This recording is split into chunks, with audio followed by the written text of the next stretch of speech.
J'ai récemment commencé à scroller sur TikTok et je vous dis, les plaintes sur le Canada sont énormes. Sur le genre de vie qu'on mène au Canada, c'est énorme. Certaines sont fondées, certaines ne sont pas fondées.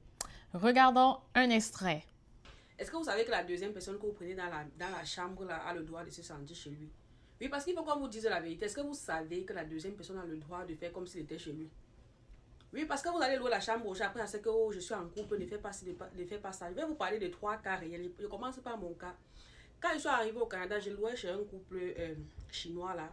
Le couple était à bord, ils ne veulent pas les visites parce qu'ils sont en couple, ils sont en famille, ils ne veulent pas être dérangés. Pourtant, je payais un loyer. Je n'ai même pas fait une semaine là. Pour ceux qui me suivent depuis, savent que j'étais arrivée au Canada. Je n'ai même pas fait une semaine. Dans la première maison, j'ai déménagé. J'ai mes colocataires ici qui ont vécu un cas encore grave. Les deux filles elles vivaient chez une femme. La femme allait payer d'abord 1300 $ pour le loyer d'une seule chambre. La femme est partie prendre, elle et son mari sont allés prendre une maison luxueuse, une maison de deux chambres luxueuse, dans une maison où il y a la piscine, il y a la salle de sport, tout ça, tout ça. Pour venir arnaquer les gens, parce que je trouve qu'il y a que 1300 $ pour une chambre, c'était un peu de trop. Parce qu'elle vivait à deux dans les chambres, elle payait 650 chacune. Pour une seule chambre. Jusque-là, il n'y a pas de problème. On peut même, ça peut donner, vous voyez.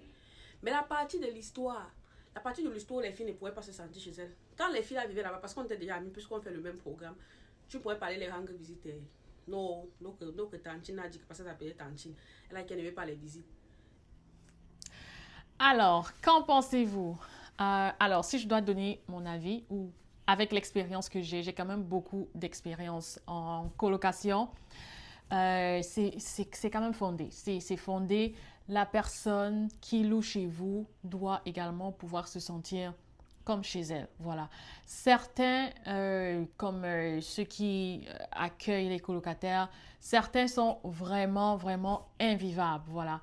Ils sont vraiment invivables. Si vous savez que vous ne pouvez pas mettre l'autre personne à l'aise, c'est pas normal en fait que l'un des colocataires, comme même si la personne est célibataire, vous êtes en couple, si vous avez décidé que vous voulez faire des économies parce que voilà, vous êtes en couple, vous venez d'arriver, l'autre personne ne doit pas souffrir en fait, son bien-être ne doit pas souffrir, voilà.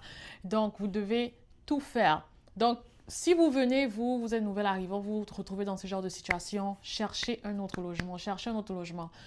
Donc sur ce point-là, elle a raison. Mais ce qui arrive souvent aussi de l'autre côté, c'est comme parfois donc quand les colocataires se plaignent, parce que parfois ils sont même pas autorisés à avoir des colocataires, mais ils le font comme sous la table. Donc si le colocataire se plaint, parfois eux ils essayent plutôt de chasser ceux qu'ils ont trouvés. Voilà. Parfois les colocataires, ben, si je peux dire les deuxièmes qui sont arrivés, les deuxièmes, ils essayent plutôt de chasser les premiers locataires, voilà, principaux qu'ils ont trouvés.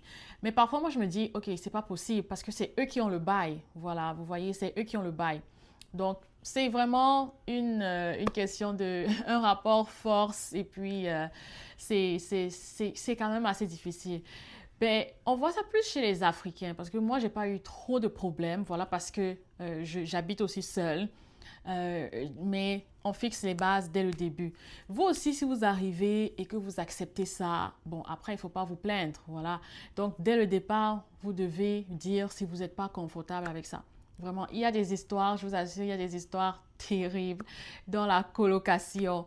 Donc, si vraiment vous avez eu ce genre d'expérience, force à vous. Si vous êtes toujours là-dedans, c'est pas normal que vous ne puissiez pas avoir de visite.